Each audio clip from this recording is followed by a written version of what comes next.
Before watching, please press like to support me in producing more stories. This helps in spreading the video and reaching more people. Thank you for your support and enjoy watching.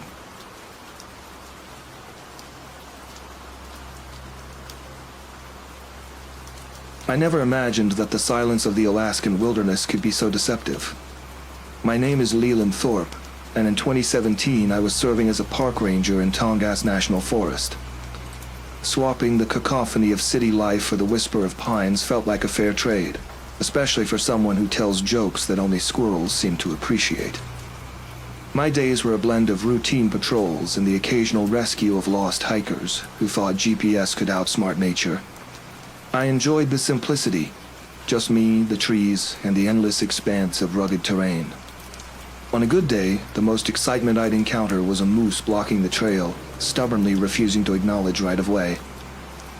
One morning, I met up with Carl Benson, a fellow ranger known for his uncanny ability to brew the worst coffee this side of the Rockies. "Leland, you look like you wrestled a bear and lost," he quipped, handing me a steaming mug that smelled like burnt rubber. "Thanks, Carl.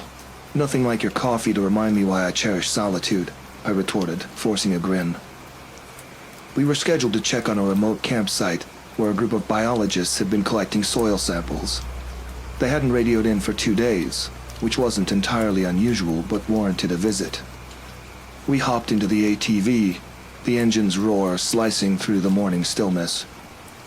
As we navigated the winding paths, Carl tried to lighten the mood. "Why did the mushroom get invited to all the parties?" he asked. "I don't know, Carl. Enlighten me." "Because he was a fun guy," I groaned. "You're a walking advertisement for solitude, you know that?" The trail narrowed and the canopy above thickened, casting intricate patterns of light and shadow on the forest floor. An uneasy feeling settled in my gut, but I brushed it off as residual annoyance from Carl's joke. We arrived at the campsite to find tents pitched haphazardly, flapping gently in the breeze. Equipment was scattered around as if abandoned in haste. "Hello, Dr. Whitaker. Anyone here?" I called out. Silence. Carl frowned. Maybe they went for a hike. Without their gear? Unlikely. We split up to search the area. I approached one of the tents and noticed deep gashes in the fabric as though something with immense strength had torn through it. Inside, sleeping bags were shredded and personal belongings were strewn about. "Carl, you need to see this," I shouted. He jogged over, his face paling as he surveyed the scene. "What could have done this? A bear?" I shook my head. Bears don't usually tear through tents unless there's food inside, and even then this seems excessive. A metallic scent hung in the air, a hint of copper that made my stomach churn. I followed the smell to the edge of the campsite and found a patch of ground stained dark. Kneeling down, I realized it was blood. "Carl, we have a problem." He joined me, his eyes widening. "We need to radio this in." I reached for my communicator, but only static greeted me. "Figures, signal's blocked out here. We'll have to head back." As we turned to leave, a low rustling caught our attention. About 20 yards away, the underbrush quivered. "Did you see that?" Carl whispered. "Probably just the wind," I replied, though my pulse quickened. "Since when does the wind have footsteps?" We stood still, listening intently. The forest, usually alive with the sounds of birds and critters, was unnaturally quiet. "Let's not stick around to find out," I suggested. We started back toward the ATV when a figure emerged from the trees. At first glance, it looked like an oversized wolverine, but its proportions were all wrong. It stood on hind legs, towering over us by at least a foot, with matted fur and elongated limbs that ended in claws sharp enough to carve stone. "Is that some kind of mutant bear?" Carl stammered. "I don't think so," I replied, taking a cautious step back. The creature tilted its head, studying us with eyes that reflected no light. It opened its maw, revealing rows of jagged teeth that made me regret every dental appointment I'd ever skipped. "Slowly move back," I instructed Carl. "Too late for that," he yelled, breaking into a sprint. The creature lunged toward him with terrifying speed. I watched in horror as it swiped at Carl, its claws tearing through his back like paper. He collapsed with a strangled cry. "Carl!" I shouted, adrenaline surging through me. I grabbed a fallen branch, hardly a weapon but better than nothing, and swung it at the creature as it advanced toward me. The wood connected with a dull thud against its shoulder, barely phasing it. "Great plan, Leland," I muttered to myself. Desperate, I threw a rock at its head. This time it let out a screech that rattled my eardrums. Seizing the moment, I dashed toward the ATV. The keys were in my pocket, but my hands trembled so violently that I fumbled them. Come on," I urged, finally managing to jam the key into the ignition. The engine sputtered before roaring to life. I glanced back to see the creature hovering over Carl's motionless body. It turned its gaze toward me, then started bounding in my direction. "Time to go!" I slammed the accelerator, the ATV lurching forward. The path was uneven, and the vehicle jolted violently as I navigated the twists and turns. The creature was fast, too fast. It was closing the distance, its leaps covering yards at a time. Up ahead, a fallen tree blocked the trail. "You've got to be kidding me," I groaned. With no time to stop, I veered sharply off the path, plunging into the dense forest. Branches whipped against my face, and the ATV struggled over the rough terrain. Behind me, the creature let out another screech, sounding disturbingly closer. I spotted a narrow gap between two large boulders, a tight squeeze, but possibly my only chance. I aimed for the gap, the sides of the ATV scraping against the rocks as I passed through. The creature, larger than the vehicle, slammed into the boulders with a bone-crunching thud. "Physics for the win," I muttered, not slowing down. Emerging onto a wider trail, I headed straight for the ranger station. The building came into view and relief washed over me. I skidded to a halt and burst inside, slamming the door behind me. "Mayday! This is Ranger Thorpe requesting immediate assistance!" I yelled into the radio. Silence. "Not now!"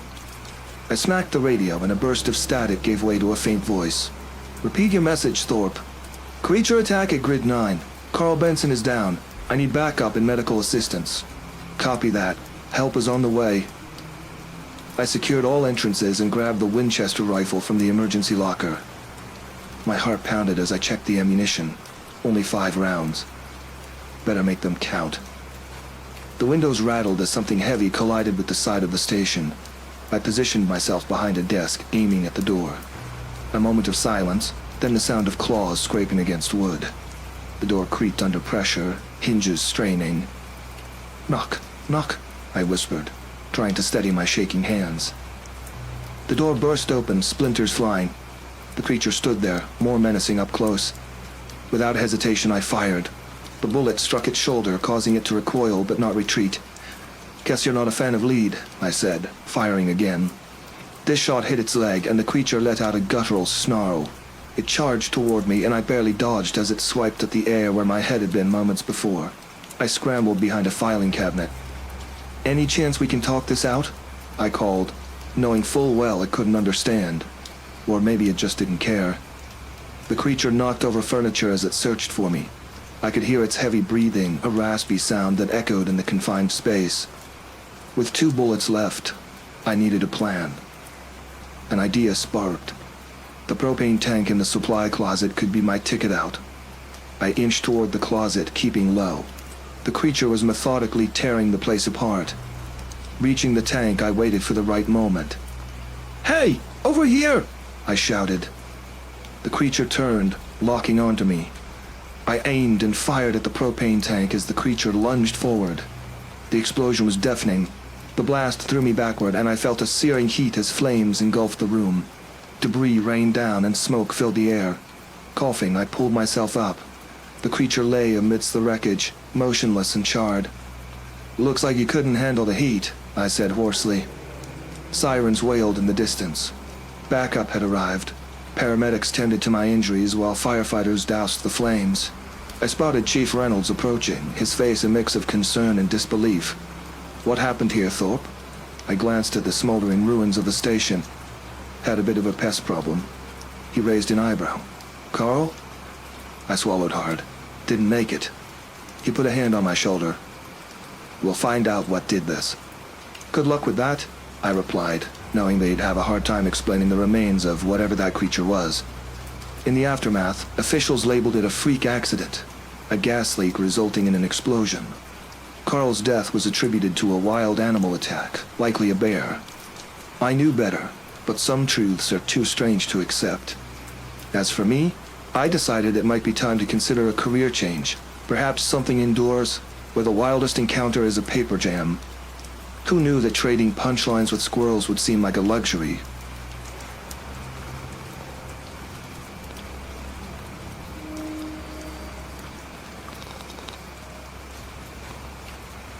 I've always found peace in the rolling hills of Shenandoah National Park, where in 2017, I spent most of my days patrolling the trails and ensuring visitors respected the land.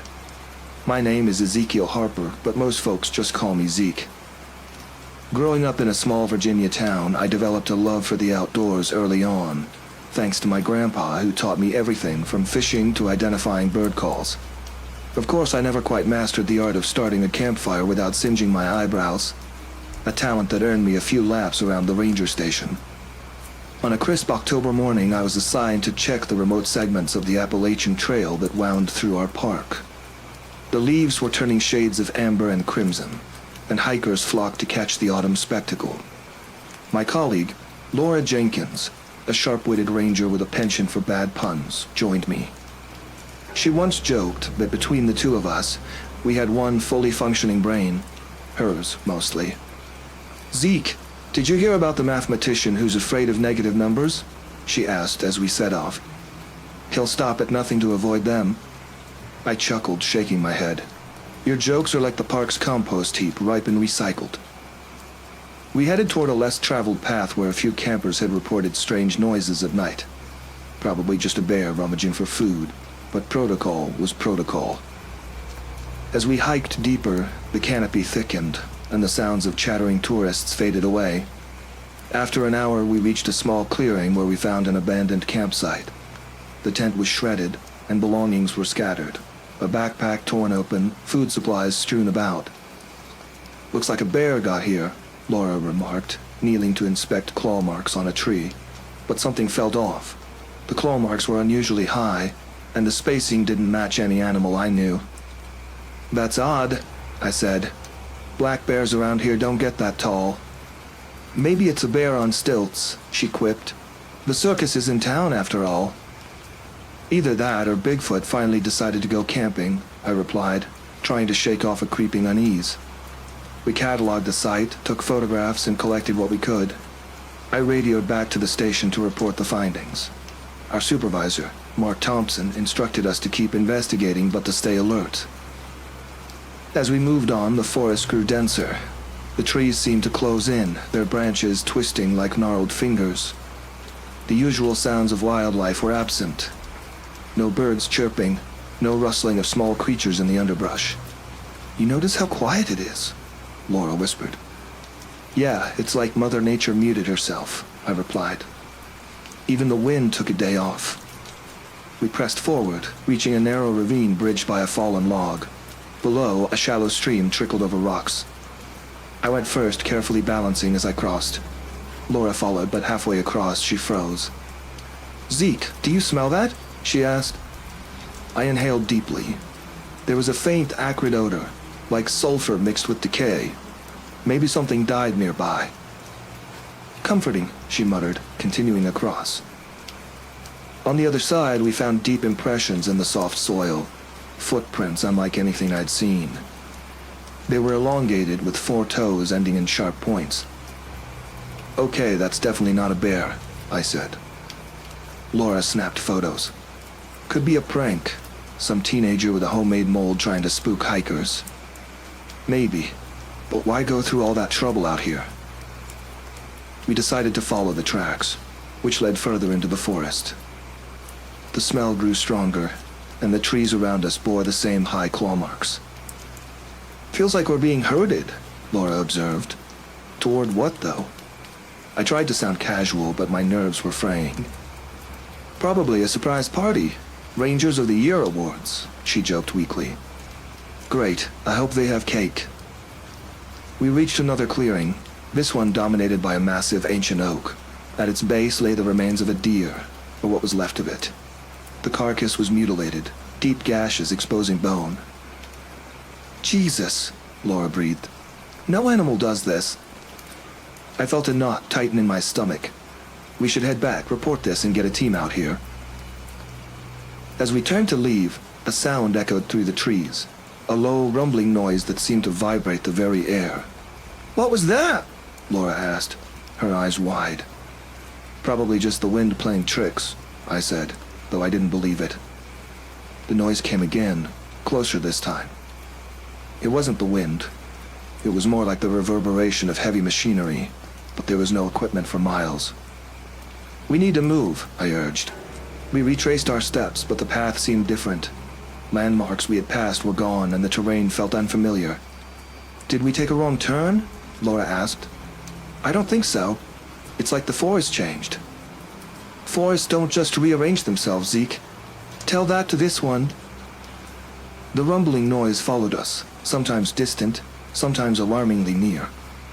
Shadows flickered at the edge of our vision, but whenever we turned, there was nothing.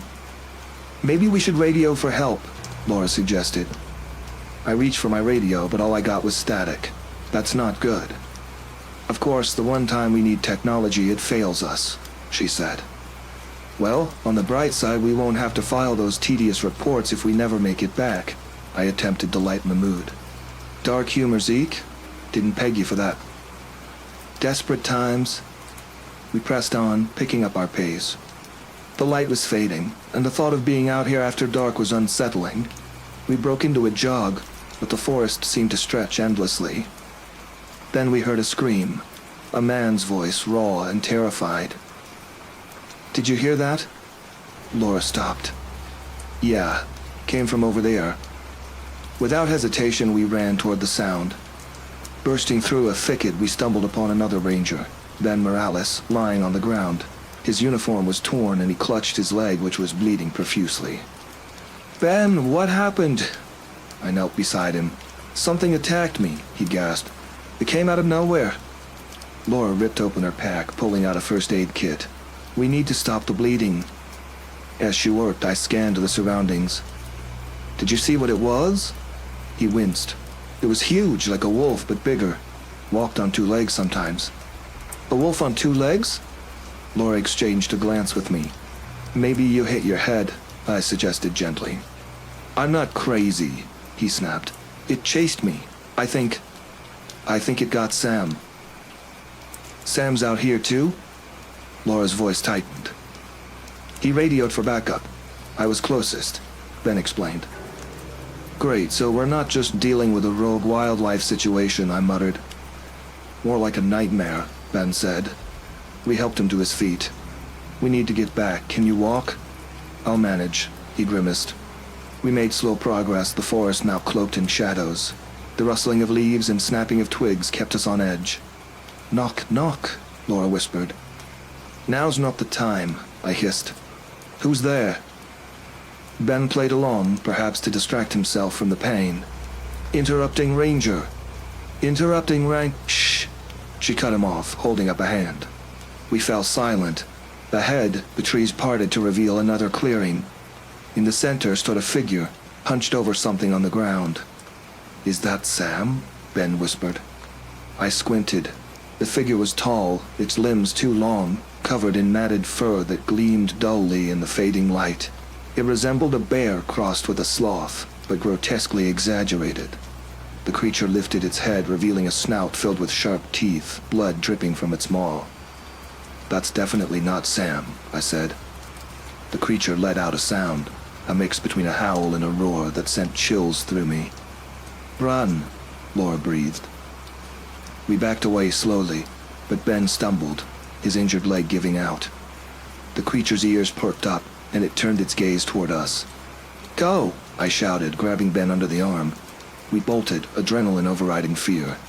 The creature crashed through the underbrush behind us, its heavy footfalls gaining. Any brilliant ideas? Laura shouted. Just one, I replied. Don't get caught. Solid plan. We burst into another clearing where an old fire tower stood. Up there, I pointed. We scrambled up the stairs, the metal structure shaking under our weight. Reaching the top, we pulled up the ladder. The creature circled below, glaring up with predatory eyes. It clawed at the tower's legs, causing the whole structure to sway. "How long do you think this will hold?" Ben asked, panting. "Long enough for us to regret our life choices," Laura replied. I searched the small cabin. "There's a flare gun here." "Great. Maybe it enjoys fireworks," she said. "Better than nothing." I loaded the flare gun, aiming down at the creature. "Hey, ugly!" It looked up, and I fired. The flare struck its shoulder, bursting into bright sparks. The creature howled in pain, retreating into the shadows. "Well, that bought us time," Laura said. "Time for what?" "We're still stuck up here," Ben pointed out. I grabbed the radio, hoping the altitude would help. "Mayday, Mayday, this is Ranger Harper. We are under attack by an unknown creature. Request immediate assistance at the old fire tower near marker 12. Silence. Then a crackle and a voice. "Copy that, Harper. This is Thompson. Hold tight. We're dispatching a team." "Thank God," Laura sighed. Minutes felt like hours as we waited. The creature was nowhere in sight, but the feeling of being watched remained. "I once thought the scariest thing in these woods was a raccoon with an attitude," I said. "Remind me to file a complaint about the lack of monsters ahead signs," Laura added. Sirens echoed in the distance, followed by the thumping of helicopter blades. A searchlight pierced through the canopy, sweeping over us. "Over here!" We waved frantically. The creature reappeared at the edge of the clearing, eyes reflecting the harsh light. It snarled before retreating once more. A team of rangers and local law enforcement arrived, weapons drawn. "Are you all okay?" Thompson shouted from below. "Been better," I called back. "But we're alive." They secured the area and helped us down. Paramedics tended to Ben's wounds. "What the hell happened out here?" Thompson demanded. I recounted the events as best I could. Skepticism flashed across his face, but the evidence was hard to deny. Ben's injuries, the shredded campsite, the mauled deer. "We'll conduct a full investigation," he said. "In the meantime, you all need to get checked out." As we were escorted back, I couldn't shake the image of the creature. It was unlike anything documented. A new species, perhaps, or something that defied explanation. "Do you think it'll come back?" Laura asked quietly. "I don't know," I admitted. "But I think we stirred up something best left alone." Back at the station, specialists were called in. Wildlife experts, trackers, even a few suits from some government agency that wouldn't identify themselves. Days later, they reported finding unusual tracks, but no creature. The official statement labeled it a bear attack exacerbated by hysteria and stress. "Well, that's comforting," Laura remarked after reading the report. "We're officially hysterical." "At least they didn't blame it on swamp gas," I said. Ben healed up, though he decided to transfer to a desk job. Can't blame him. As for me, I stayed on. Someone had to keep an eye on things, and besides, I wasn't about to let some overgrown science experiment chase me off. One evening, a week after the incident, I was patrolling near the visitor center when a family approached me. "Excuse me," the father said. "Are there any bears we should worry about?" I smiled. "Just keep to the trails and you'll be fine. The most dangerous thing you'll encounter is probably a squirrel with a nut allergy." They laughed, moving along. I glanced back toward the tree line. The forest stood serene, bathed in the golden hues of sunset. Whatever was out there, we'd be ready. The park never sleeps, and neither do the mysteries within it.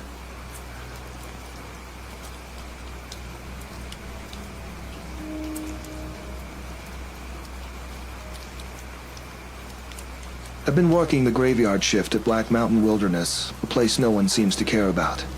In fact, I think most folks have forgotten it's even on the map. The year was 1996, and my name's Garrett Boyd. I'm not a big shot ranger. I've been doing this job for 5 years now, ever since I figured out college wasn't for me. The wilderness suits me more than fluorescent lights and office cubicles, that's for damn sure. You probably don't know where Black Mountain is. Most people don't. It's tucked away in the Mojave Desert. All rock formations and empty, dry land that feels like the bones of the earth. It doesn't draw the tourists like Yosemite or the Grand Canyon. In a way, I prefer it that way. Keeps the weirdos out. Well, except me, I guess. But on nights like that one, I started to wonder if I made the right choice. I was making my rounds in the southern sector near an old mining site, a place abandoned in the 1940s, long before I was born. The trailhead was washed out, and the only way to reach it was by foot. It was around 11 p.m., the moon hanging low in the sky like it didn't care what was going on below it. Desert nights can be cold as hell, and I had my jacket zipped up, but still, there was this stillness in the air. Not like the peaceful quiet you'd expect, but something else. Something unnatural. Now, the thing about working in a desert wilderness, you get used to weird sounds. Coyotes, snakes. Hell, even the occasional feral dog. But this was different. I first heard it when I crossed over a ridge, the sound of something heavy moving across the dry brush. At first, I chalked it up to the wind. It's amazing how the desert can trick you. But I know better than to trust my ears out here. Still, the sound didn't stop. It dragged, like someone was pulling a body through the dirt. I took out my flashlight, scanning the area, but all I could see were the shadows of Joshua trees, their twisted arms reaching up like skeletons clawing for the sky. The light didn't reach far. It never does in the desert. It's like the darkness eats it up. And that's when I smelled it. Not the usual sense of sagebrush or the dry earth, but something rotten, metallic, like copper mixed with decay. I turned to head back to my truck, figuring maybe it was an old coyote carcass rotting nearby. But then I heard the dragging again. This time it was closer. Too close. I was standing there with a flashlight in one hand and my radio in the other, listening. A shuffling sound, almost human but off. I couldn't tell if it was coming from my left or right, so I just stood there like an idiot, waiting for whatever was out there to make its next move. Then I heard a crack. Not a branch. There's not enough trees for that. But something solid snapping. I swung my flashlight around, the beam slicing through the dark. That's when I saw it. A figure hunched over, dragging something bulky behind it. I froze. My first thought was that it was some vagrant, maybe a drifter who had gotten lost out here, but as the light hit its back, I realized how wrong I was. This thing, whatever it was massive, covered in coarse fur that stuck to its body in clumps like it hadn't bathed in weeks, maybe months. Its arms were long, too long, dragging some poor creature along the ground. But that wasn't what made my blood run cold. Its legs bent the wrong way, backward like a bird, and they were thick, muscular, built for running. This thing wasn't natural, and it sure as hell wasn't human. I tried to move, but I felt rooted to the spot. My brain was screaming at me to turn and run, but my legs wouldn't respond. It didn't make any noise, no growls, no hisses. Just the sound of its feet dragging along the dirt as it slowly shifted the weight of whatever it was pulling. I finally snapped out of my shock and stumbled back, trying to grab my radio to call for backup, but my hand was shaking too much to get a grip on it. The thing turned its head in my direction. I didn't get a good look at its face, but I saw enough to know I never wanted to. It had something in its mouth, something red and stringy. I gagged. The thing turned its attention back to its task and started dragging its kill again. I don't know if it even noticed me or just didn't care. My feet finally found the courage to move, and I bolted back toward the ridge, sliding down loose rocks and kicking up dirt. I ran faster than I ever thought possible, heart pounding so hard in my chest I thought it'd burst. I didn't stop until I saw the faint outline of my truck in the distance, headlights off, hidden behind the ridgeline. I dove into the cab, slamming the door shut behind me. My fingers fumbled to get the keys into the ignition. For a few agonizing seconds, the engine wouldn't start, the truck sputtering like it wanted to die right there with me in it. I cursed under my breath, and just as I was about to lose it, the engine roared to life. I didn't wait to see if the thing followed me. I tore out of there like my life depended on it, which, at that moment, it probably did. I drove through the wilderness, not stopping until I was back at the ranger station, far away from that mining site, the headlights casting long shadows across the barren desert. My mind was racing, trying to make sense of what I had just seen. But nothing made sense. How do you explain a creature that doesn't fit into anything you've ever known?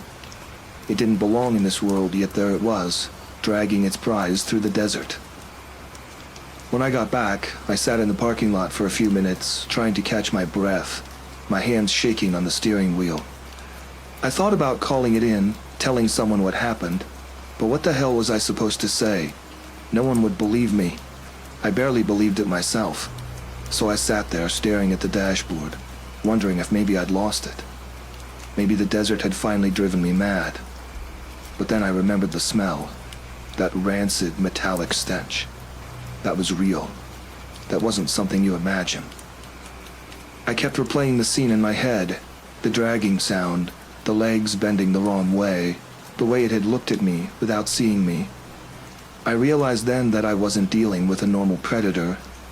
This was something else, something I didn't have a name for. For the next few nights I couldn't sleep. Every noise outside my window made me jump. Every gust of wind or crack of a branch made me think it had followed me. But the nights passed without incident, and eventually I convinced myself that whatever it was, it stayed out in the desert where it belonged. A couple of weeks later, I heard something on the radio about a missing hiker. They found his body, or what was left of it, not far from the old mining site. I knew right then what had happened, but I didn't say a word. The official report said he had been attacked by a mountain lion, that his injuries were consistent with a large predator. I let them believe that. It was easier for everyone that way. But I knew better. I drove out to the spot where they found the hiker, parked my truck, and sat there for a while, looking out at the barren landscape. The sun was setting, casting long shadows across the desert. It was quiet, peaceful even. Hard to believe that something so awful could happen in a place like this. But I knew the truth. And that truth was far worse than anything I'd ever imagined. It's funny though. Sometimes when I'm out there, I think about what would have happened if I hadn't run, if I'd stood my ground. Would I have been its next meal? Or would it have let me go, just like it did that night? Maybe I'll never know. But one thing's for sure, I'm not going back to that mining site ever again. The desert can keep its secrets, and I'll keep mine.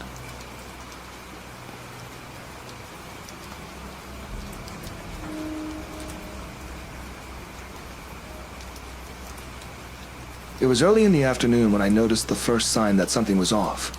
I'd been a park ranger at Crater Lake for 2 years, and I figured I'd seen it all. Injured hikers, dumb tourists, lost campers, nothing too shocking. But what happened in 2003 would change that for good. My name's Samuel Knox, and I thought this job was going to be a walk in the park. Turns out I was dead wrong. I was out in the northern part of the park, near the Cleetwood Cove trailhead. It's one of the quieter spots, mostly used by serious hikers who know their way around. Or at least that's what they think. That day, though, I was on a solo patrol. Routine stuff. Checking for signs of illegal campsites, making sure no one was chopping down trees for firewood. The air was crisp, and the forest was alive with the usual buzz of insects and distant bird calls. Peaceful, almost, except for the smell. It was faint at first, but as I hiked further, the stench of rot hit me like a truck, the kind that makes you stop dead in your tracks and regret breathing in. I've smelled decaying animals before, raccoons, deer, all the usual suspects. But this was different. Stronger, like whatever it was had been out there for days, maybe weeks. And I thought, great, now I've got to find some poor animal that probably got stuck in a trap and died. I followed the smell, not really knowing what I was expecting. I can't say I was ready for what I found. The body was face down, lying in a bed of leaves, limbs bent at angles that should have been impossible.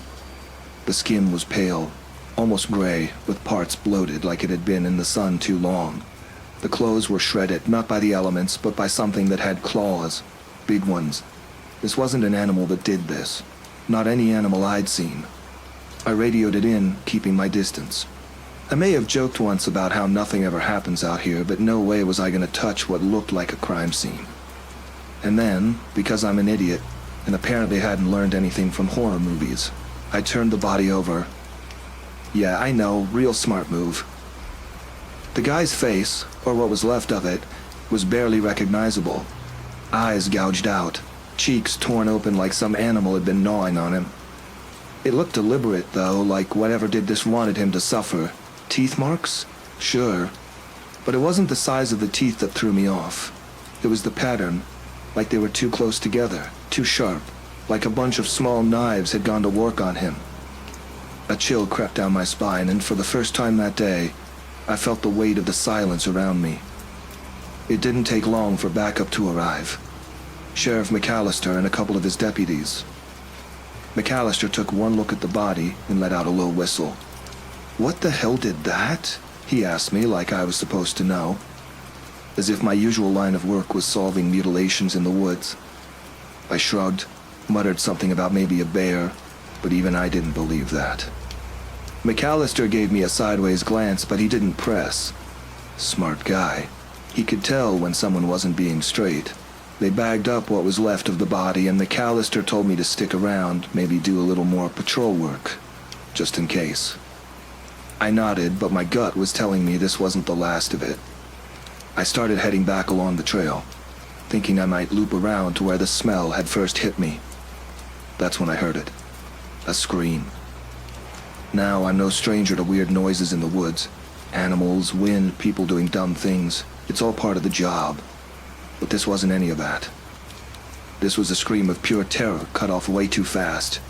I bolted in the direction it came from, my heart racing. I don't know what I thought I'd find, but it wasn't this. It was another hiker, or at least what was left of him. His torso was shredded, split open like something had torn right through his middle. His lower half was gone. The only reason I could even tell it was a person was because one arm was still attached, twitching in the dirt. I didn't stick around long enough to figure out what had done it. I booked it back to the ranger station, radioing for immediate backup and shutting down all the trails. Whatever had killed those two hikers wasn't normal. Hell, it wasn't even natural. It wasn't until I got inside, slammed the door behind me, that I noticed something in the corner of my eye. A shadow, quick, darting past one of the windows. My stomach dropped. I wasn't alone.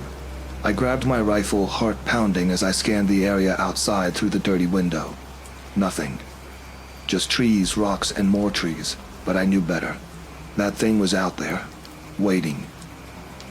I paced the station, adrenaline surging through me. I'd been in some hairy situations before, but this was something else entirely. I had no idea what I was up against. All I could do was wait for the sheriff and his deputies to show up. They wouldn't believe me if I told them what I thought I saw, or didn't see, but they'd have to deal with it one way or another. The minutes dragged on. I kept checking the windows, half expecting something to burst through at any second. Then, just when I thought I couldn't take it anymore, I heard the sound of a car engine. Relief washed over me until I realized the car wasn't stopping. It was speeding down the road, tires screeching like the driver was running from something. A second later, the sound of a crash echoed through the forest. I grabbed my rifle, throwing open the door and sprinting toward the road. What I saw made my blood run cold.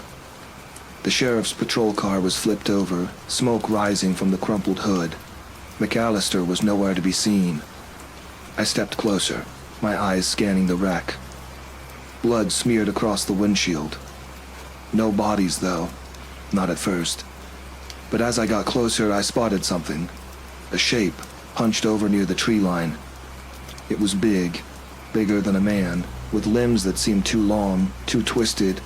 It moved in quick, jerking motions, dragging something with it. That something was the sheriff. I froze, watching as it ripped into him, making quick work of the body. I'm not proud of it, but I didn't move. I just stood there, rifle useless in my hands as it fed. When it finally looked up, I got my first real look at it. It wasn't like anything I'd ever seen before. Its skin was dark, leathery, almost insect-like. Long limbs ending in sharp claws that looked more suited for tearing flesh than climbing trees.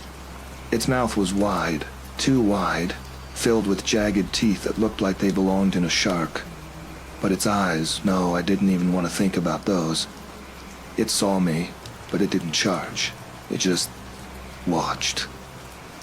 I don't know how long I stood there, but eventually it disappeared into the forest, dragging what was left of McAllister with it.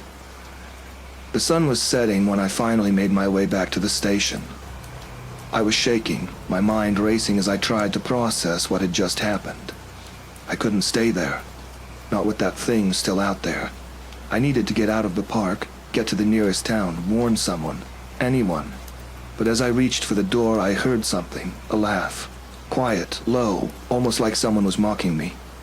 I spun around, but there was no one there. The laugh grew louder, echoing through the trees. Then it stopped, and the silence returned. I ran. Didn't stop until I reached the main road. Didn't stop even after I reached town. And when I finally did stop, panting, covered in sweat, I turned to look back at the forest. The park was closed indefinitely after that. The official report said something about dangerous wildlife, and they even brought in a few experts to investigate. But I know they didn't find anything. I didn't stick around to find out either. They never found the bodies. I quit the job the next day. Didn't even bother picking up my last paycheck. It wasn't worth it. Sometimes when I think about it, I wonder what the hell that thing was. Some kind of predator? A freak mutation? Or something older? Something that shouldn't exist anymore. Whatever it was, I'm glad I never saw it again. Though every now and then, I catch myself laughing. You know, dark humor and all. Because really, how else can you cope when you know you've seen the end of something, or maybe the beginning of something far worse? But hey, at least I can say I survived Crater Lake. Not many people can.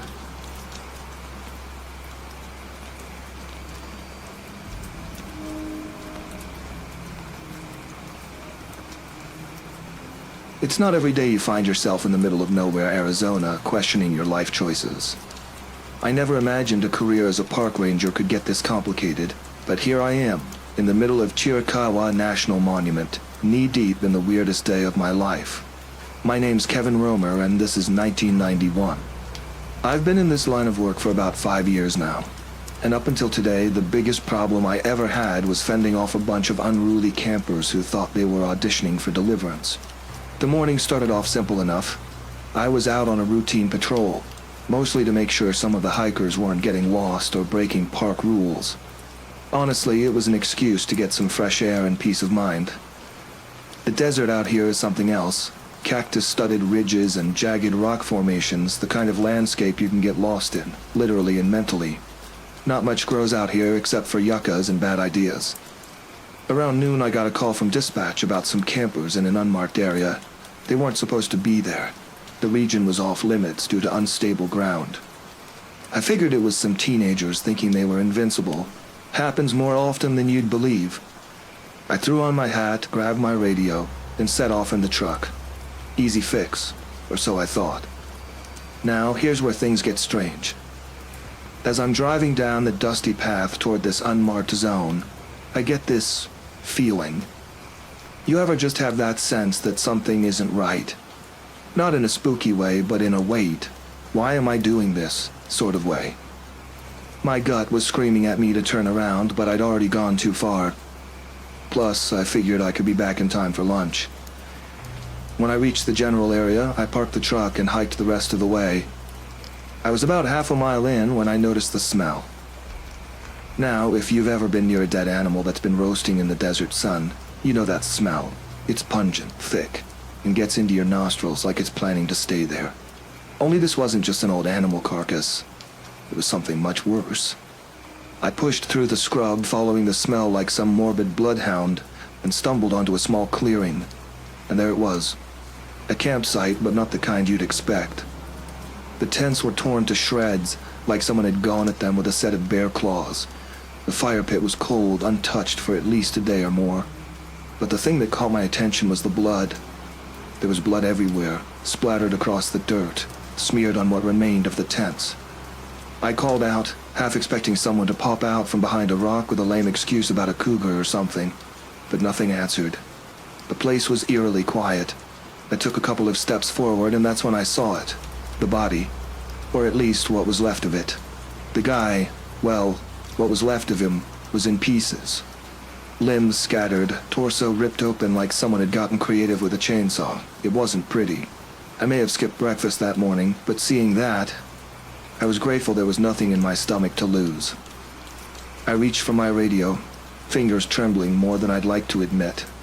I managed to call in what I found, keeping my voice as steady as possible.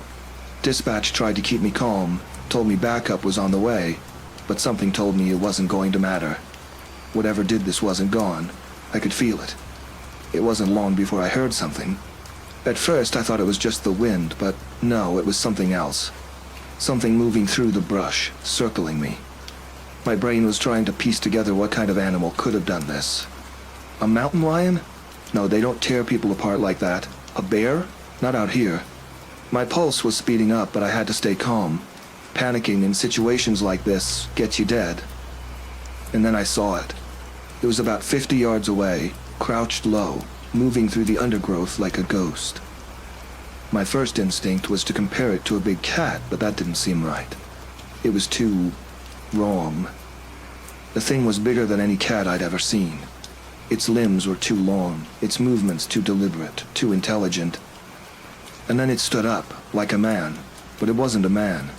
Its skin was stretched tight over its skeletal frame, like a badly taxidermized animal, with patches of what looked like fur or something else clinging to its shoulders.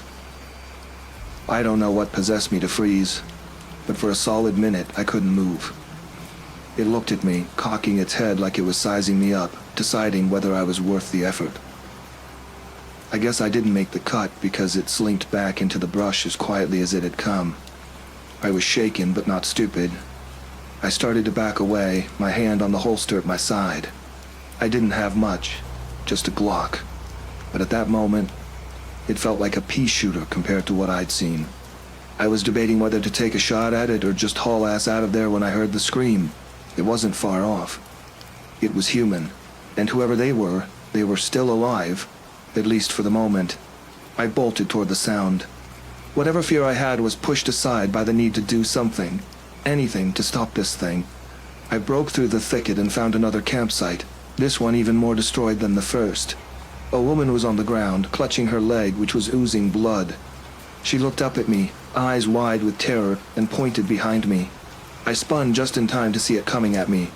That thing, that creature, had doubled back. It was fast, too fast, and before I knew it, I was on the ground, wrestling with something that shouldn't exist. It was strong, absurdly strong for something that looked like it was barely hanging on to life. I managed to get a few good kicks in, but it wasn't budging.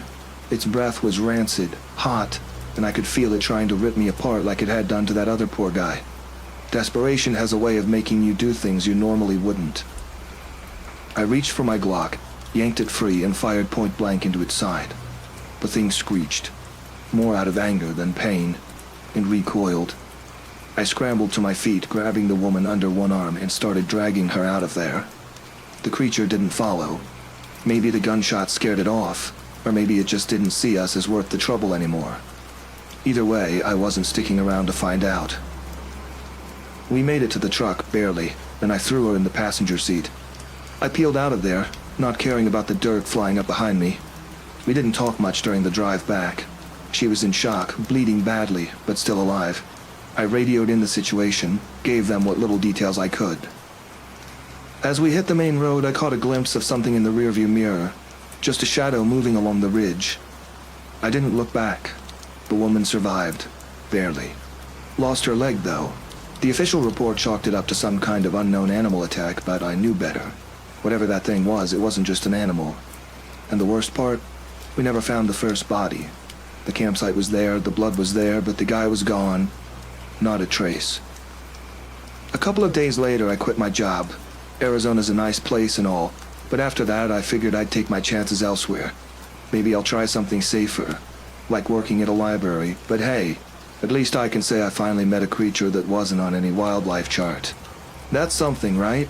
You win some, you lose some, and sometimes you almost get eaten by something that shouldn't exist.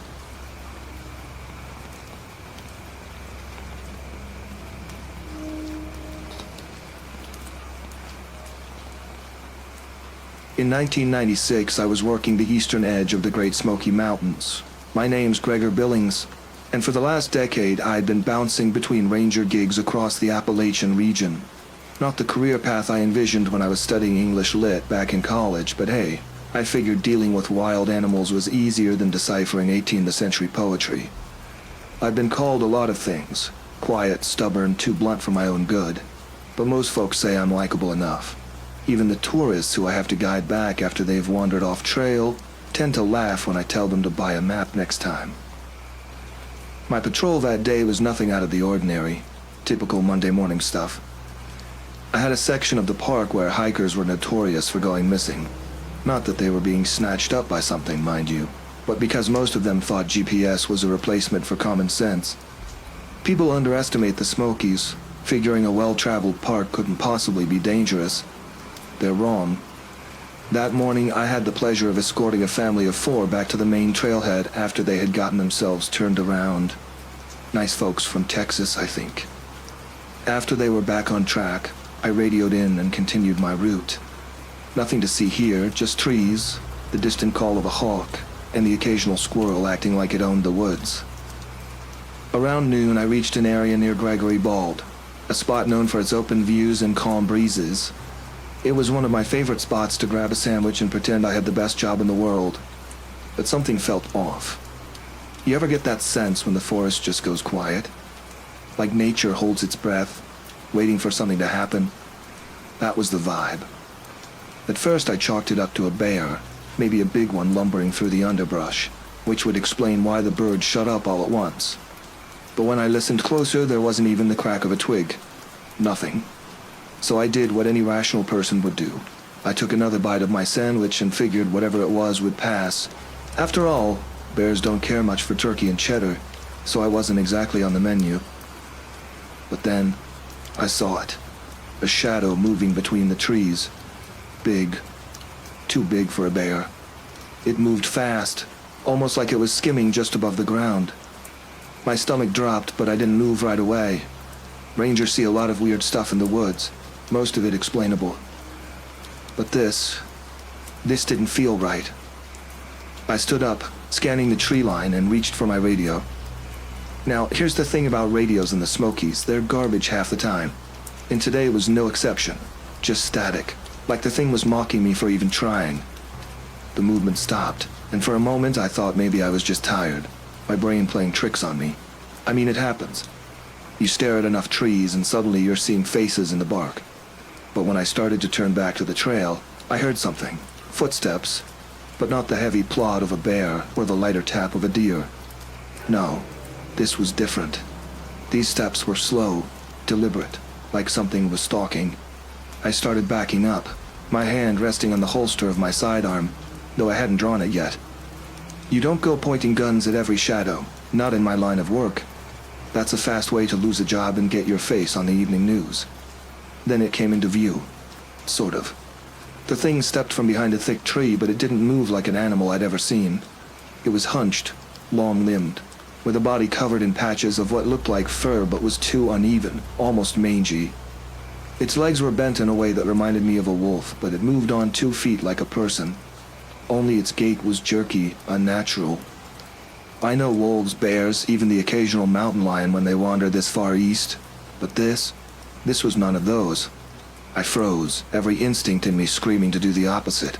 But instead I stood there, rooted to the spot, watching as it shifted its head, sniffing the air. Its nose, if you could call it that, looked like something that had been mashed up and spread too wide across its face, like someone had taken parts from different animals and stuck them together in a grotesque patchwork. I don't scare easy. That's part of the job. But this was different. This thing wasn't supposed to exist. And yet here it was, a patchwork nightmare, casually walking through the Smokies like it owned the place. Before I could even reach for my gun, it bolted, straight at me. Now, I've had wild animals charge before, but they usually stop once they realize you're human, not lunch. This thing? It didn't stop. And that's when it hit me. It wasn't hunting. It was killing for sport. I barely had time to pull my weapon before it was on me, its massive arm sweeping toward my head. I ducked just in time, stumbling backward into the dirt. My back hit a tree, knocking the wind out of me. I raised my gun, finger on the trigger, but hesitated. One part of my brain was still trying to process what I was looking at. It didn't give me time to think. Its next swipe caught the edge of my vest, sending me sprawling to the ground. That's when I noticed the blood, not mine, on its claws. I couldn't place the smell at first, but then it hit me, the metallic tang of human blood. Someone had already met this thing today, and they hadn't fared so well. I fired twice, the shots echoing through the trees, but the thing barely flinched. It was like shooting at a moving tank, the bullets just grazing its skin, leaving dark patches of fur singed but no real damage. That's when I realized I was in trouble. Desperate, I rolled to the side, using the tree for cover as it lunged again. I scrambled to my feet, my breath coming in short gasps. The radio was still crackling uselessly in my pocket, and my mind raced for a plan. I don't know what came over me, but instead of running, I stood my ground. Maybe it was stupidity, maybe it was adrenaline, or maybe I was just too pissed off to care. I aimed my gun again, this time going for the legs. It roared, or at least made a noise that sounded like roaring, and dropped to one knee, its jerky movements faltering for the first time. I took the chance and ran, sprinting down the slope toward the trailhead. The thing was behind me. I could hear it crashing through the brush, gaining ground. My lungs burned, but I kept going, my legs moving purely out of survival instinct. When I finally reached the main trail, I saw them, the family I'd helped earlier, oblivious to what was coming. They were packing up their gear near the parking lot, laughing, completely unaware. I shouted at them, waving my arms like a maniac, but they just stared at me like I'd lost it. That's when it hit them. The thing slammed into the father first, knocking him clean off his feet. He didn't even have time to scream.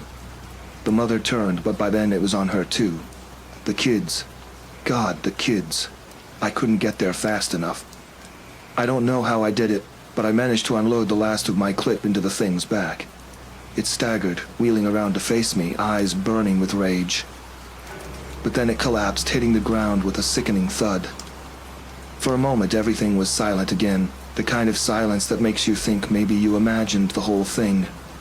But there was no denying the carnage. The parents were gone, torn apart like rag dolls. The kids, both of them, were standing there, frozen in shock. I ran to them, scooping them up in my arms, trying to say something, anything that would make sense of what just happened. But what do you say? As I looked down at the body of the creature, I couldn't help but wonder what the hell it was. It didn't fit anything in the park's records, that's for sure. And as much as I wanted to chalk it up to some mutated bear or wolf, deep down, I knew this was something else. Something that shouldn't exist. The Park Service arrived not long after. The official report? They classified it as a rogue bear attack. But I knew better. We all did. Hell, even the cleanup crew wouldn't go near the thing without hazmat suits. But the government has a way of sweeping things under the rug, especially when it doesn't fit into their neat little boxes. A week later, I quit, packed my stuff and headed north. People ask me why I left, and I always give them the same answer. Sometimes you see things you can't explain. Things that make you realize just how small you really are in the grand scheme of things. But here's the thing. It's not the creature that keeps me up at night. It's the laughter. The kids, in the middle of all that chaos, they laughed. Not because they were happy, but because they didn't understand what was happening. And for some reason, that's what haunts me the most. You want to know the worst part? When the creature fell, I swear I heard it mutter something, like a dying breath. But then again, maybe that was just my imagination.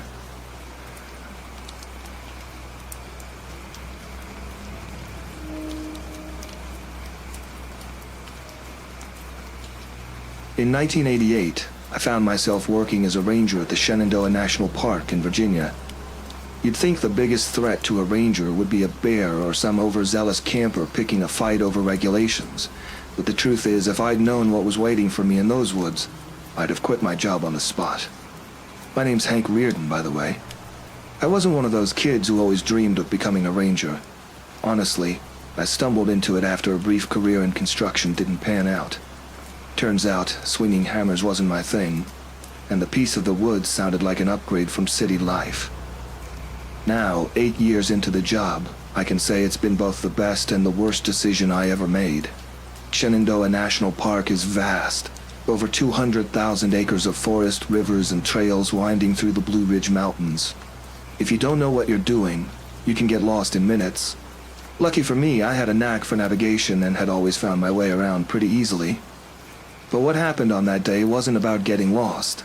It was about something finding us. It started out as any other shift, really. We had a report of a missing hiker, a college kid named Noah Hensley.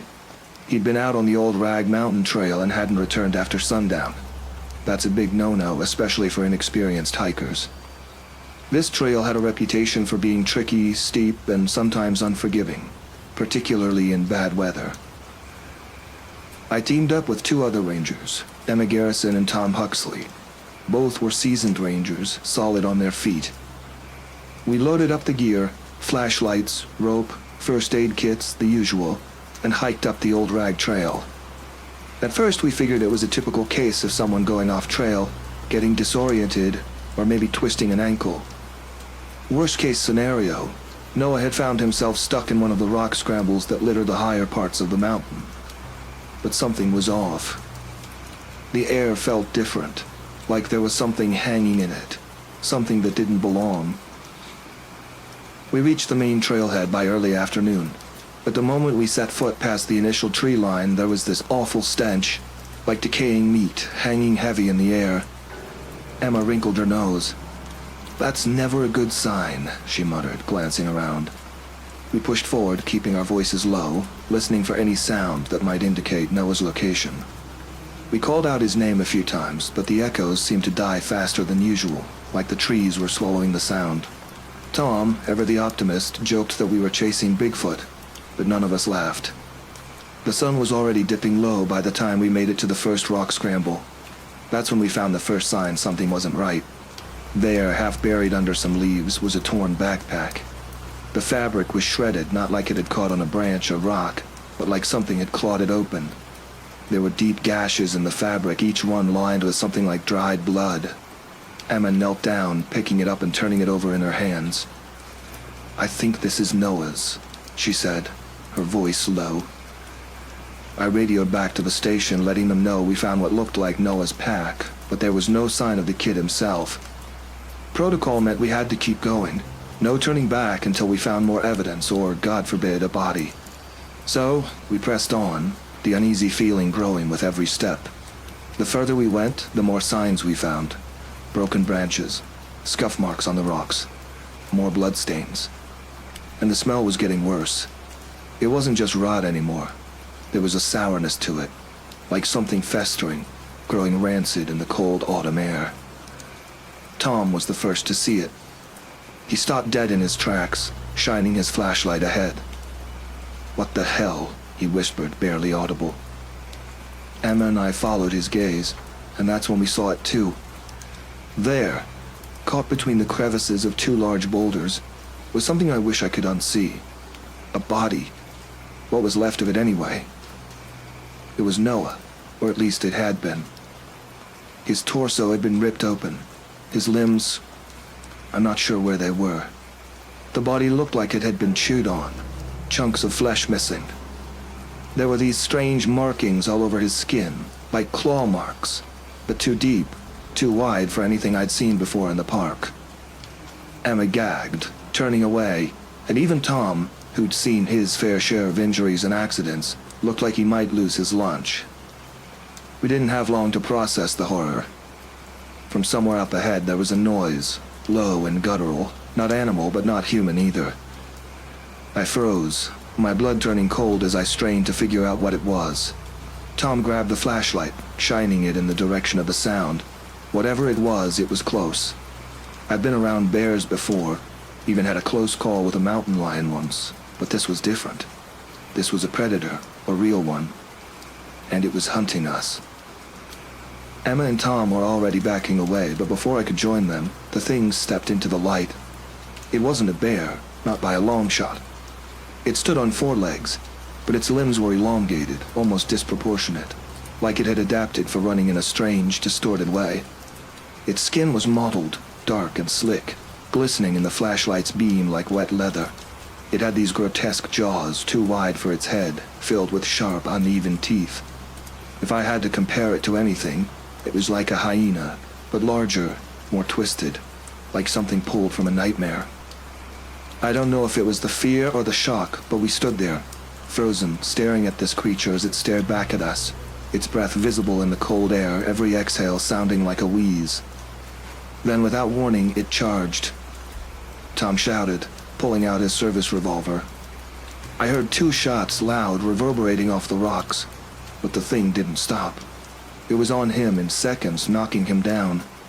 The sound of bones snapping was like nothing I'd ever heard, worse than any movie could make it sound. He screamed once, but it was cut short as the creature bit down on his throat, tearing it apart. Emma ran. I didn't blame her. Hell, I wanted to run too, but I couldn't leave Tom. Not like that. Not to this thing.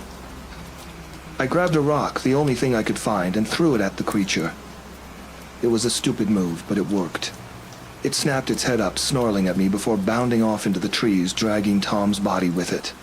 For a moment I stood there, heart pounding in my chest, every instinct screaming at me to follow Emma, to run, to get the hell out of there. But I couldn't. Not yet. Not until I was sure that thing was gone. When I finally turned, I saw Emma was long gone. I scrambled down the rocks, nearly losing my footing several times in the fading light.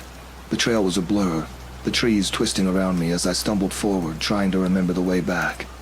The smell of blood still lingered in the air, sharp and acrid.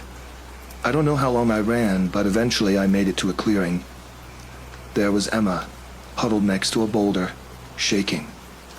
We didn't say anything for a moment, just catching our breath, trying to process what the hell had just happened. Emma was the first to speak. We need to get back to the station, now. I nodded, not trusting myself to speak just yet. But even as we made our way back, I couldn't shake the feeling that we were still being followed. Every rustle in the trees, every crack of a branch sent adrenaline spiking through my veins. When we finally reached the ranger station, I called it in, told them what we found, what had happened to Tom. They didn't believe me at first. Who would? But when the backup team found Noah's body and the blood trail leading deeper into the woods, they couldn't deny it anymore. Something was out there, something deadly. They sent in a search party the next day to recover Tom's body. All they found were bones, scattered across the rocks, stripped clean. I don't work at Shenandoah anymore. Got out of that job a few months later. Now I'm back in construction. It's safer. Well, except for the occasional nail gun incident. And when people ask why I left the park, I just tell them I'm not cut out for the woods. I never mention the creature. No one would believe me anyway. But you know, I can't help but think back on that thing we saw. I can't shake the feeling that it's still out there, feeding, waiting for the next unlucky soul to wander into its hunting grounds. And you know what? I hope it never finds me again.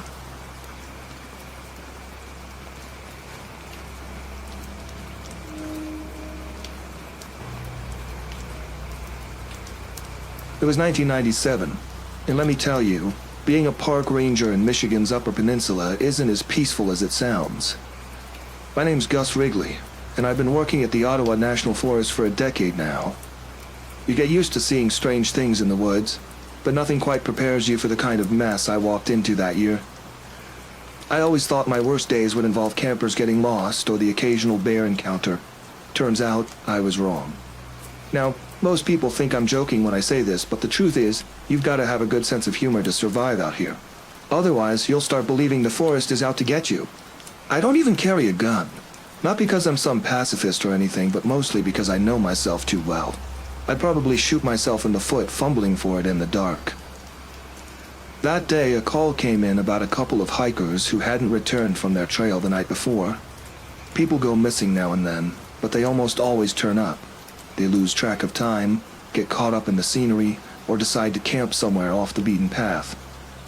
This time, though, something felt different. I drove out to where their car was still parked, right at the edge of the wilderness. A beat-up Subaru with one of those old-school bumper stickers that said, "Life's an adventure." Yeah, well, not all adventures end with a selfie and a granola bar. The trail they had taken wasn't too difficult. A steady climb, sure, but nothing out of the ordinary.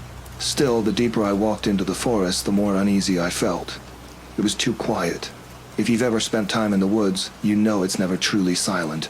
There's always the wind, the creaking of trees, birds, and insects.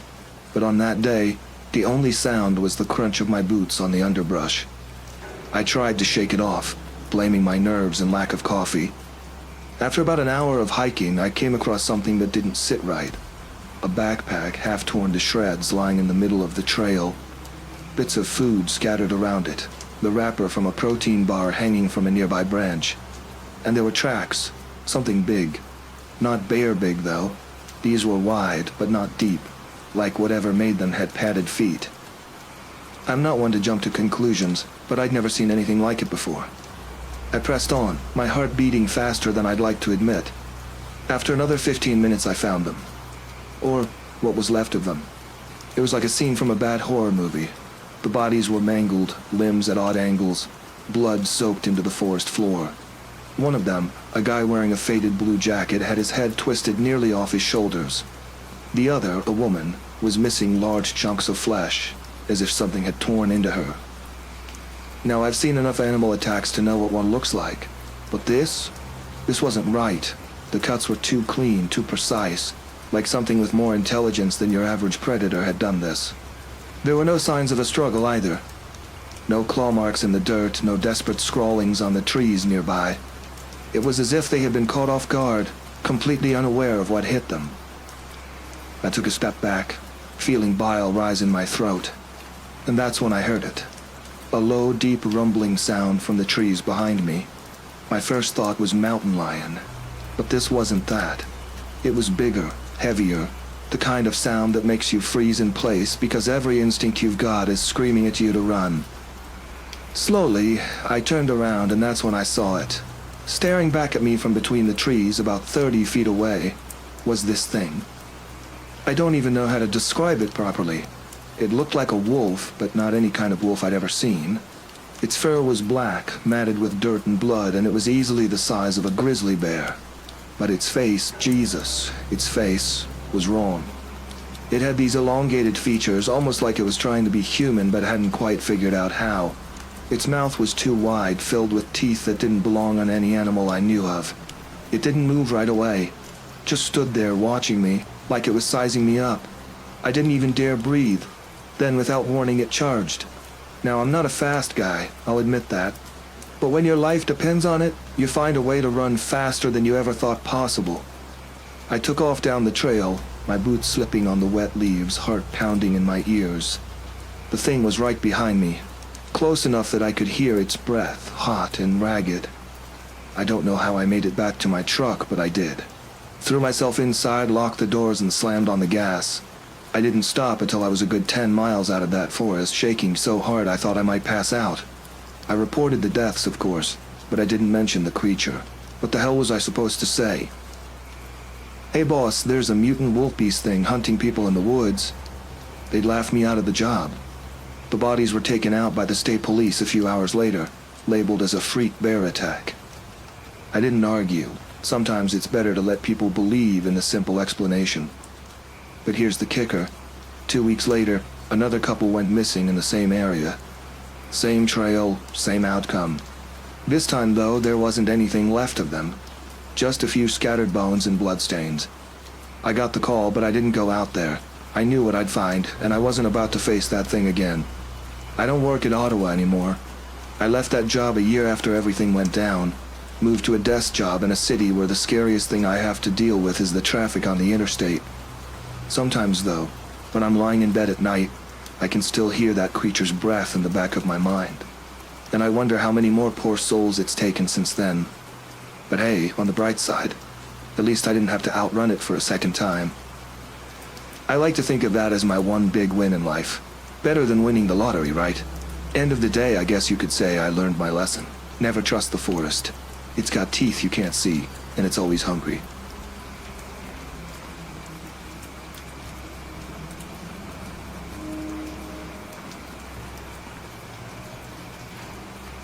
I've been doing this job long enough to know that nature has a way of surprising you, but what I encountered back in '99 at Wind River Range in Wyoming still makes me question a lot of things.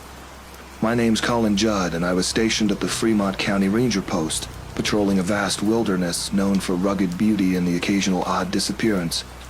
Nothing too strange in those cases, just people biting off more than they could chew with nature. But this wasn't something you could shrug off. It was late September, and I was on one of my solo patrols, checking in on backcountry campsites and ensuring that no one was doing anything stupid, like starting illegal fires or dumping trash where the animals could get to it. I wasn't exactly in the best place mentally at the time either. My fiancée had left me earlier that year, citing that I cared more about trees and bears than our relationship. I wasn't about to disagree. I did prefer the solitude of the wilderness. Hell, that was why I took the job in the first place.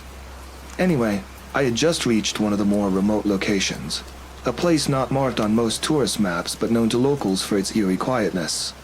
They called it Dead Man's Curve, not because anyone died there, as far as I knew, but because it's the place where all sound seemed to stop. No wind, no birds, no critters scuttling around.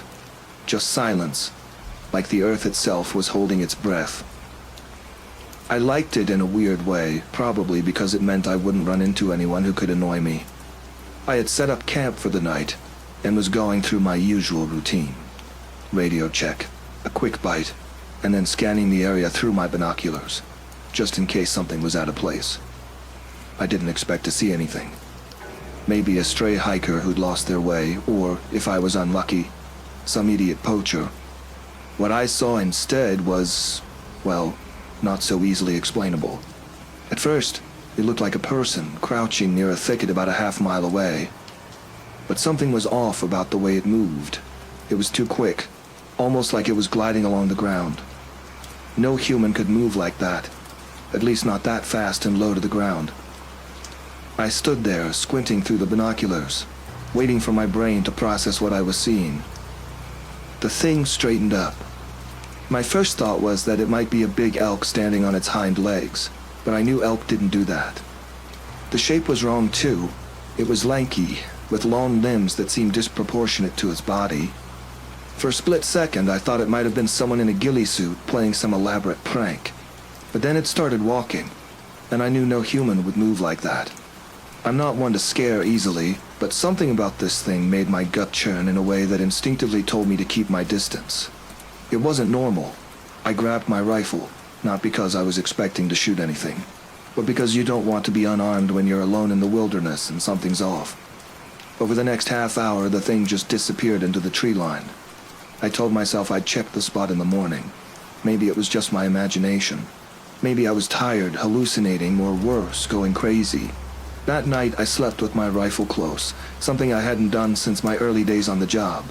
The forest was still unnervingly quiet, not even the usual wind rustling through the trees. At one point I woke up, unsure if it was a noise that had startled me or just a bad dream. The moonlight was seeping into the tent, casting odd shadows across my pack. I thought about going out to check the perimeter, but convinced myself I'd rather deal with whatever was out there in the daylight. The next morning I didn't waste time. I headed to where I saw the figure the day before, rifle slung over my shoulder, trying to shake off the creeping sense of dread. The spot I had marked in my mind was easy enough to find, and what I found there wasn't what I expected. The ground was torn up, like something large had been pacing around. Footprints, though.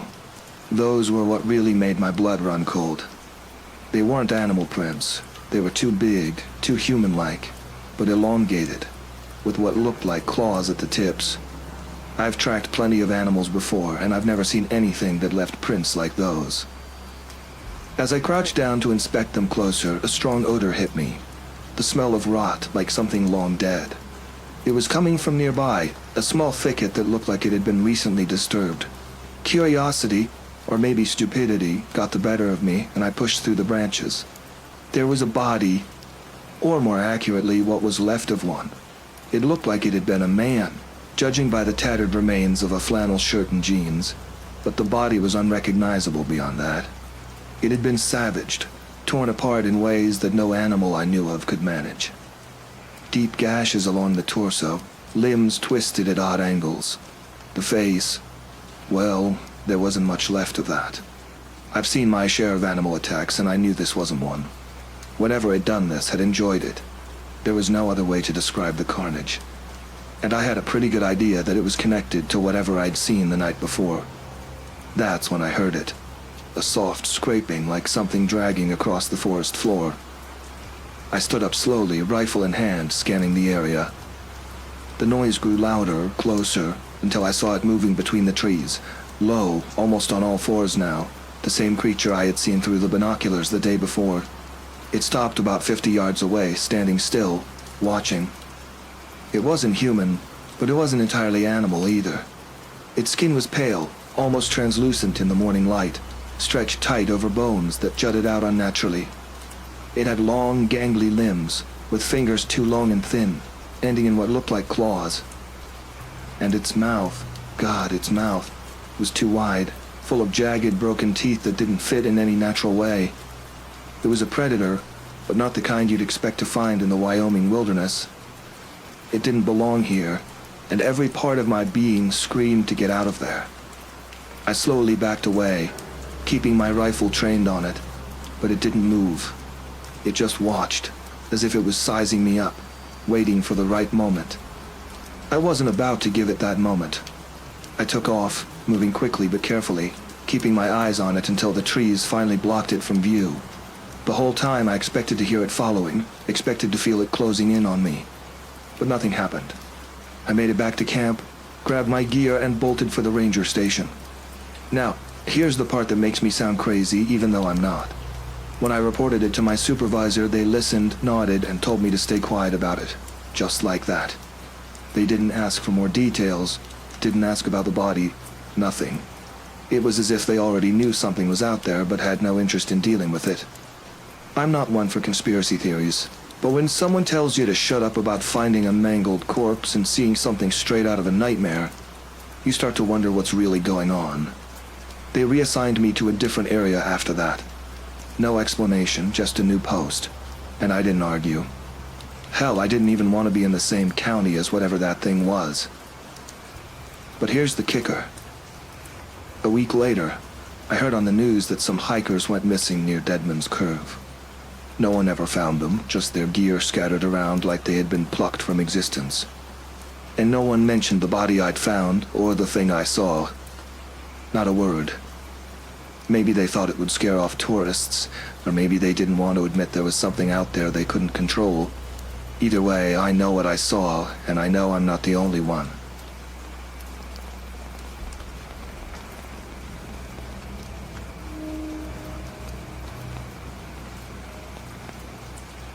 They say the swamp has a memory, that it whispers secrets if you listen closely enough.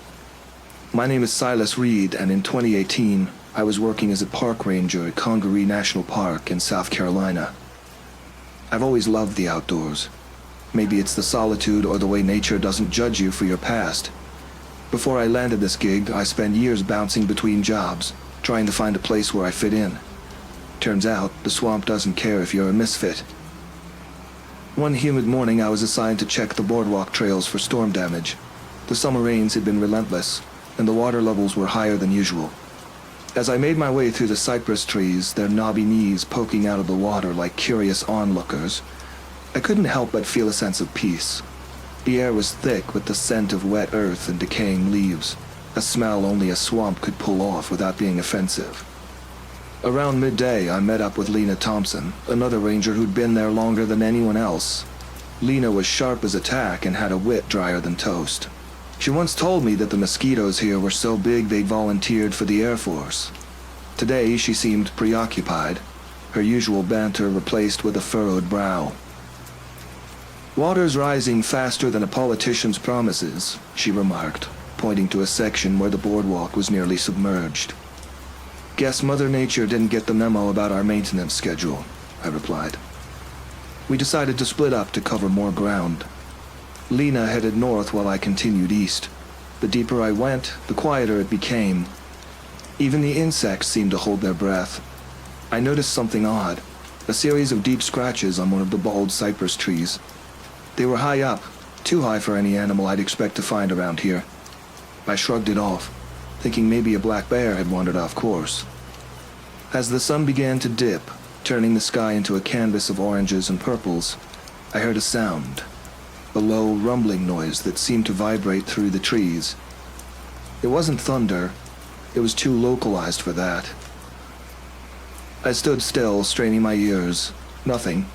Just the usual sounds of the swamp resuming their nightly orchestra. I radioed in to let the team know I was wrapping up. There was no response. Figures, The reception out here was as reliable as a fortune cookie's advice. I decided to head back, but took a different route, hoping to make up for lost time. That's when I stumbled upon an old, unmarked trail. Curiosity got the better of me. After all, part of our job was to know these woods like the back of our hand. As I ventured down the path, the vegetation grew denser.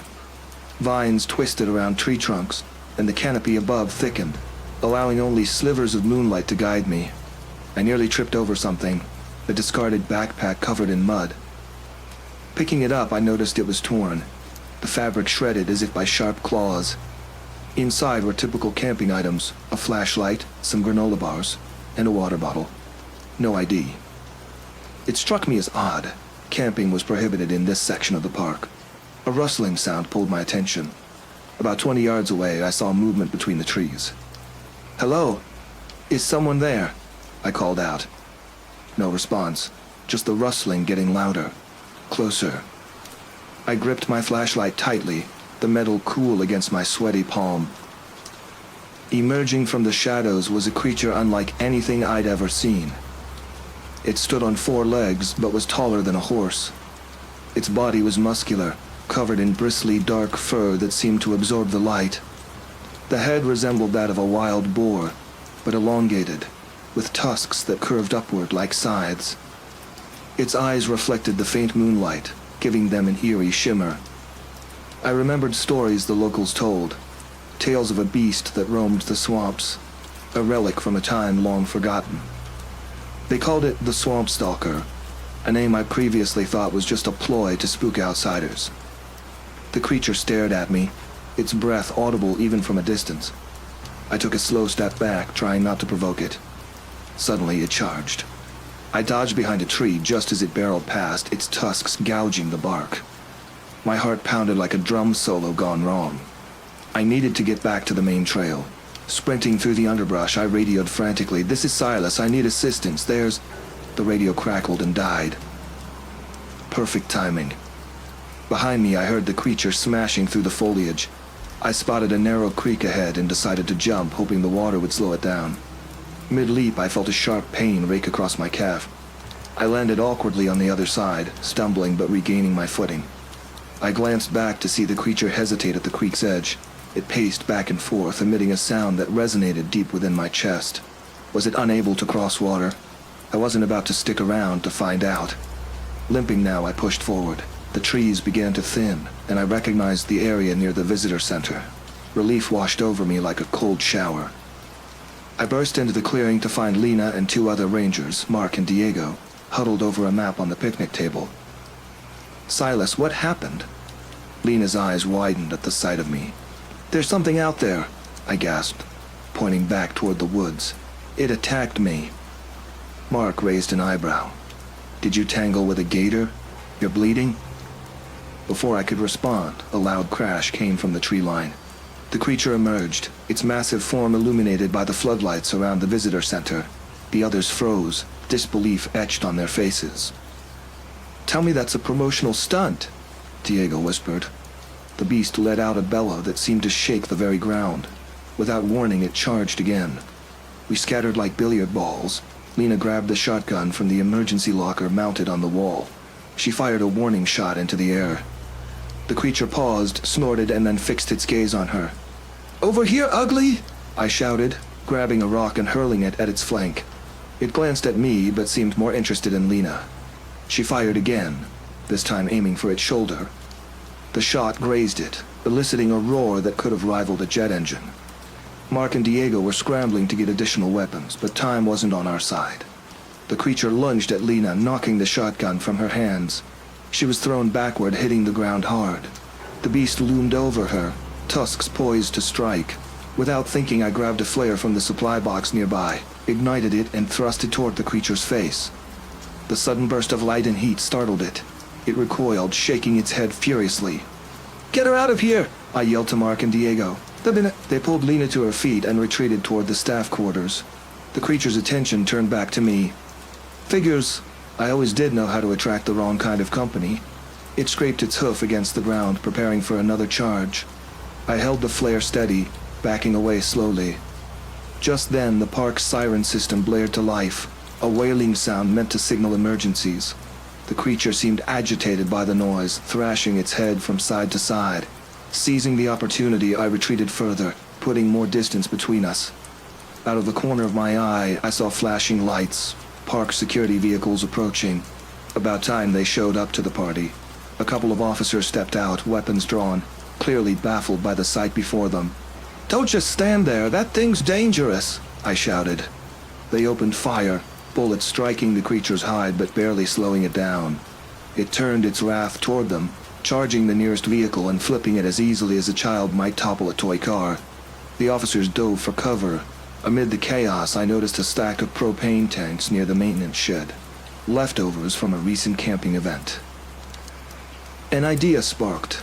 I sprinted toward the tanks, my injured leg protesting with every step. "Hey, big guy, over here!" I waved my arms, trying to draw its attention. The creature locked eyes with me. I could feel the weight of its stare, a predatory focus that promised only one of us would make it out of this. I positioned myself behind the propane tanks, bracing for what I hoped wasn't my final act of stupidity. As the beast charged, I lit another flare and tossed it onto the tanks before diving out of the way. The explosion was instantaneous. A fireball engulfed the area, the shockwave sending me sprawling. My ears rang, and for a moment all I could see were spots dancing before my eyes. When the smoke began to clear, I lifted my head to survey the damage. The creature lay motionless amid the debris, its once formidable form now eerily still. The surrounding trees were charred, and small fires licked at the underbrush. The officers and rangers slowly gathered around, keeping a cautious distance from the fallen beast. Lena limped over to me, a grim smile on her face. "You always did know how to make an exit," she quipped. "Figured it was time to bring the house down," I replied, coughing. As we approached the creature, its features became more apparent. Up close, it was even more grotesque, a fusion of boar and something prehistoric. Its tusks were cracked, and patches of its fur were singed off, revealing a tough, leathery hide beneath. "What in the world is that?" Mark asked, his voice barely above a whisper. "Your guess is as good as mine," I said. "But I think we've just discovered why those missing persons reports have been piling up." Over the next few hours, authorities swarmed the park. Biologists, law enforcement, even some suits from federal agencies I didn't recognize. They cordoned off the area, taking samples and snapping photos. We were instructed to keep quiet about the incident until an official statement could be made. As dawn broke, painting the sky with hues of pink and gold, I sat on the steps of the visitor center sipping a much-needed cup of coffee. Lena joined me, her arm in a sling. "Ever think we'd be dealing with monsters instead of lost hikers?" she asked. "Well, it does add a certain flair to the job description," I chuckled. "Think they'll give us a bonus for this?" She raised an eyebrow. "At the very least, a fancy plaque and a stern warning to never speak of it again." She smirked. "You know, if we survive paperwork, we can survive anything." A group of officials approached us, their expressions unreadable. One stepped forward, a man with sharp features and a no-nonsense demeanor. "Mr. Reed, Miss Thompson, we appreciate your cooperation," he began. "Given the sensitive nature of tonight's events, we must ask for your discretion." "Let me guess, national security?" I replied. "Something like that." He handed us each a document. Standard non-disclosure agreement, sign at the bottom. I glanced at Lena. "And if we refuse?" He gave a thin smile. "Let's just say it would be in everyone's best interest if you did." We signed the papers. As the officials walked away, I couldn't help but feel a mix of relief and unease. The swamp had given up one of its secrets, but who knew how many more were lurking beneath its murky waters? "Well, Silas," Lena said, folding her copy of the NDA into a paper airplane, "looks like we've got ourselves a story we can't tell." "Story of my life," I replied. "But hey, at least now we know why the mosquitoes are so big. They've got competition." She laughed, the sound cutting through the tension like a breath of fresh air. "You think they'll put this in the recruitment brochure?" "Join the Park Service," I mimicked an announcer's voice. "Fight monsters, save the day, all for a government salary. Sign me up twice." We sat there in companionable silence, watching as the last of the officials packed up and drove away. The swamp began to stir with life again, birds calling, insects buzzing, as if nothing had happened. "Do you think there are more of them?" Lena asked quietly. I considered the question. "I don't know, but if there are, I suppose we'll be ready." She nodded. "Next time, maybe lead with the explosion. Skip the part where we almost get skewered." "Noted. I'll add it to the training manual." As the sun climbed higher, casting warm light over the damp landscape, I couldn't shake a lingering thought. Creatures like that don't just appear out of nowhere. Maybe it was some kind of evolutionary throwback, or perhaps something disturbed its habitat. But that was a puzzle for another day. Right now, all I wanted was a hot shower and maybe a stack of pancakes tall enough to hide behind. "Breakfast?" I suggested, standing up and stretching. "Only if you're buying," Lena retorted. "Fine, but I'm picking the place. No more diners with questionable health ratings." "Hey, that was one time, and we got a discount." "A discount on food poisoning isn't much of a deal." We headed toward the parking lot, the weight of the night's events slowly lifting. Behind us, the swamp remained inscrutable, its secrets tucked away once more. As we drove off, I glanced in the rearview mirror. For a split second, I thought I saw movement among the trees, a large shape shifting between the shadows. But when I looked again, there was nothing. Just my imagination, I told myself. After all, what were the odds of running into two mythical creatures in one career? "Everything okay?" Lena asked, noticing my distraction. "Yeah," I said, forcing a smile. "Just thinking about those pancakes." She grinned. "Priorities, Reed. That's why we make a great team." Pulling onto the main road, I decided that if the swamp had more surprises in store, they'd have to wait. Right now, breakfast awaited, and after that, maybe a long nap. After all, even heroes need their beauty sleep.